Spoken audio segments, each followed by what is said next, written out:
अच्छा students, mitochondria के topic के हवाले से जो कुछ एमसीक्यूज कॉम्पिटिटिव एग्जाम्स में आते हैं वो डिस्कस करते हैं। अच्छा, पहला जो एमसीक्यूज है वो है what is the primary function of mitochondria. देखिए, what is the primary function of mitochondria, यानी माइटोकॉन्ड्रिया का सबसे पहला फंक्शन क्या है। ठीक है, पहला फंक्शन। तो ऑप्शंस है प्रोटीन सिंथेसिस, नजर आ रहे हैं? ठीक है, एनर्जी प्रोडक्शन, डीएनए रेप्लिकेशन और कार्बोहाइड्रेट डाइजेशन। गौर करें, चार ऑप्शंस दिए गए हैं। यानी माइटोकॉन्ड्रिया का ये जो फंक्शन है प्रोटीन बनाना, यानी क्या माइटोकॉन्ड्रिया प्रोटीन बनाते हैं? Option A. ऑप्शन बी है एनर्जी प्रोडक्शन, यानी एनर्जी बनाना। ऑप्शन सी है डीएनए रेप्लिकेशन। ऑप्शन डी है कार्बोहाइड्रेट डाइजेशन। गौर करें, प्रोटीन सिंथेसिस किसका काम था? प्रोटीन सिंथेसिस राइबोसोम का काम था, ये है ही नहीं। एनर्जी प्रोडक्शन, एनर्जी बनाना, इशारा है किसकी तरफ? एटीपी की तरफ इशारा है, जहां पे एनर्जी बनती है। ऑलरेडी हम डिस्कस भी कर चुके हैं। तो जो ओरिजिनल सही ऑप्शन है वो है option B. DNA replication mitochondria का काम नहीं, और ना ही कार्बोहाइड्रेट की डाइजेशन करना, ये माइटोकॉन्ड्रिया का काम नहीं है। तो प्राइमरी फंक्शन में क्या आ गया? Energy production. क्लियर है? अच्छा, दूसरे एमसीक्यूज की तरफ चलते हैं। दूसरा MCQs, mitochondria are often refer to as the power house of the cell because they, यानी माइटोकॉन्ड्रिया को हम power house of the cell क्यों कहते हैं? यही वो जो क्वेश्चन दिया गया था। क्योंकि क्या? Store genetic information. एक ऑप्शन ए को देखें, ये जेनेटिक इंफॉर्मेशन को स्टोर करता है, जेनेटिक इंफॉर्मेशन को न्यूक्लियस स्टोर करता है, तो ये ऑप्शन नहीं है। कन्वर्ट सनलाइट इनटू एनर्जी, यानी कि सनलाइट की एनर्जी को कन्वर्ट करना, ये केमिकल एनर्जी में। ठीक है, तो ये भी माइटोकॉन्ड्रिया का काम नहीं, ये पिगमेंटेड ऑर्गेनील का काम है। याद है आपको, और हमने जो पढ़ा था क्लोरोप्लास्ट, प्लास्टिड की बात करें। ये देखिए, option C produce ATP, ATP की प्रोडक्शन करना, तो ऑप्शन सी सही है। इस एटीपी की वजह से power house of the cell mitochondria को कहा जाता है। और ये सिंथेसाइज प्रोटीन, यानी क्या कहते हैं इसको, प्रोटीन बनाने का वो राइबोसोम के पास है। हमारे पास दूसरा एमसीक्यूज भी हो गया। ठीक है, अच्छा, ये एमसीक्यूज नंबर 3 को देखें। कहते हैं कि in which part of the mitochondria does the process of oxidative phosphorylation occur, यानी माइटोकॉन्ड्रिया के कौन से हिस्से में ऑक्सीडेटिव फास्फोराइलेशन होता है? ऑक्सीडेटिव फास्फोराइलेशन फास्फेट को कहते हैं, यानी एडीपी से एटीपी के बनने के अमल को फास्फोराइलेशन कहते हैं। क्लियर है? यानी इसे असल में फास्फेट की एडिशन को कहते हैं। और ऑक्सीडेटिव फास्फोराइलेशन आप जानते भी हैं, सिर्फ साइकिल में डिस्कस हो चुका है। ठीक है, यानी ऑक्सीडेशन के थ्रू जो फास्फोराइलेशन, यानी ऑक्सीडेशन के थ्रू एटीपी का बनना ऑक्सीडेटिव फास्फोराइलेशन कहलाते हैं। ठीक है, अच्छा, माइटोकॉन्ड्रिया के कौन से हिस्से में? माइटोकॉन्ड्रिया को दोबारा मेमोराइज करें, याद है आपको, आउटर मेम्ब्रेन, इनर वगैरह वगैरह। देखिए, क्या आउटर मेम्ब्रेन में होता है? जो आउटर मेम्ब्रेन जो सबसे बैरूनी लेयर है उसमें पोरीन्स, तो वहां पे कोई एटीपी की प्रोडक्शन नहीं हो रही थी। बी, इनर मेम्ब्रेन जो इनसाइड की तरफ इनफोल्डेड है, वही इनर मेम्ब्रेन की बात हो रही है। क्या वहां पे ऑक्सीडेटिव फास्फोराइलेशन होता है? ऑप्शन सी, मैट्रिक्स में। मैट्रिक्स को गौर से देखें, मैट्रिक्स में हमारे पास क्रिप्साइकल के अंदर ऑक्सीडेटिव फास्फोराइलेशन हो रहा था। तो ऑप्शन सी को मैट्रिक्स, यानी मैट्रिक्स के अंदर ऑक्सीडेटिव फास्फोराइलेशन होता है, और इंटरमेम्ब्रेन स्पेस में ऑक्सीडेटिव फास्फोराइलेशन नहीं है। तो वहां पे सिर्फ आयंस की और हाइड्रोजन की वो स्पेस के अंदर वहां पे जमा हो जाते हैं, हाइड्रोजन वगैरह। तो ये ऑप्शन सी जो है मैट्रिक्स, ये क्वेश्चन नंबर 3 का या एमसीक्यूज नंबर 3 का ऑप्शन है। ठीक है, अच्छा, 4 को देखते हैं। Mitochondria are believe to have evolve from, यानी माइटोकॉन्ड्रिया, अब हम ये बिलीव करते हैं कि माइटोकॉन्ड्रिया कहां से इवॉल्व हुए, कहां से आए। अच्छा, इसके आबाओ अजदाद कौन थे? ठीक है, हमने लास्ट लेक्चर के लास्ट टॉपिक में बताया था, अगर आपको याद हो दोबारा से रिवाइज करते हैं अगर कुछ हो जहन में। आर्किया, जिसको आर्कियो बैक्टीरिया भी कहते हैं, और पुराने वाली बैक्टीरिया। फिर दूसरा बैक्टीरिया जानते भी हैं, वायरस या फंजाई। यानी माइटोकॉन्ड्रिया के आबा अजदाद कौन है इनमें से, जिसमें option A archaea, B bacteria, C virus और डी फंजाई। क्लियर है? और करें फिर से, अगर आप दोबारा जाए टॉपिक की तरफ तो यही बैक्टीरिया के साथ इसका बिल्कुल, ये इसका अगर मुआवजा करें तो बैक्टीरिया के साथ बिल्कुल मैच करता है।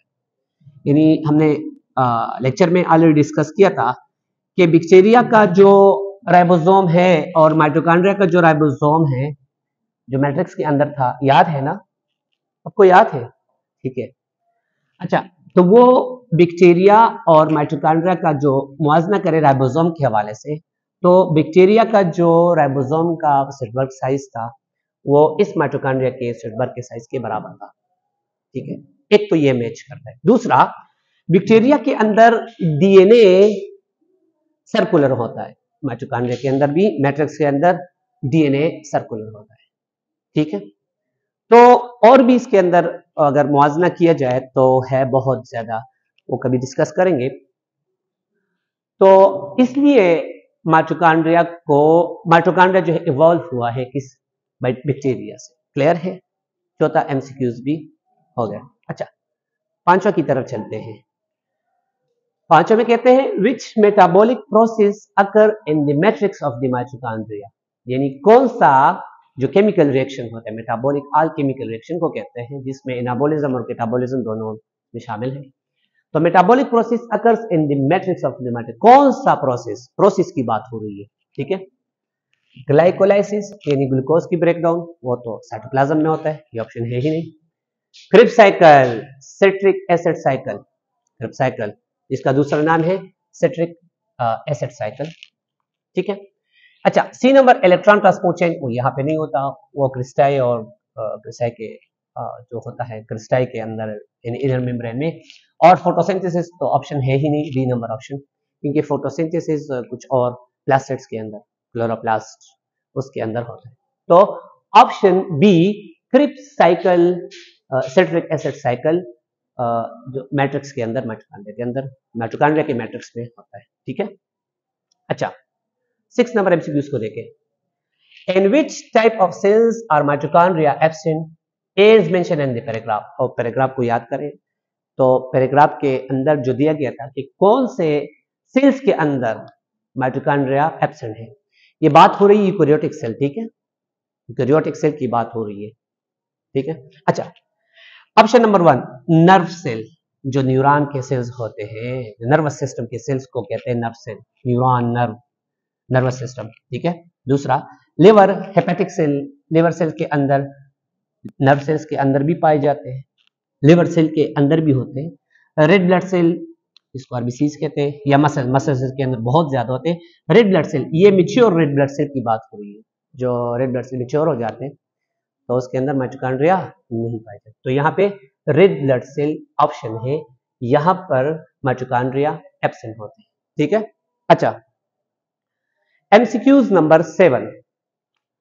When were mitochondria first observed as granule in muscle cells?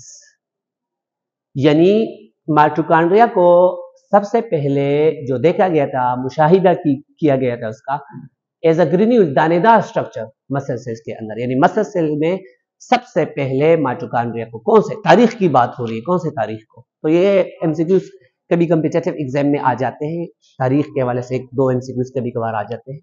तो 1750 यानी 1750 में, 1800 सी 1850 D 1900।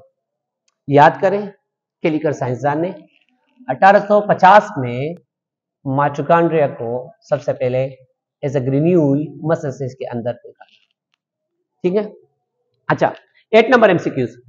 What is this structure form by the inner membrane infolded in mitochondria. Mitochondria के अंदर जो अंदर की तरफ फोल्डेड मेम्ब्रेन होता है उसको क्या कहते हैं? ठीक है, ये इनर मेम्ब्रेन की बात कर रहे हैं। तो इनर ये ए नंबर ऑप्शन को देखें, वेसिकल्स, सोच ले वेसिकल्स, बी फिलामेंट्स, सी क्रिस्टाई, डी रॉड। इनफोल्ड इन मेम्ब्रेन जो माइटोकॉन्ड्रिया के अंदर होते हैं वो ऑप्शन सी क्रिस्टाई, याद करें थोड़ा सा, इनफोल्ड एक एक हिस्से को हम क्रिस्टाई कहते हैं, तो क्रिस्टाई इज ऑप्शन सही ऑप्शन है इसके अंदर, ठीक है। 8 नंबर।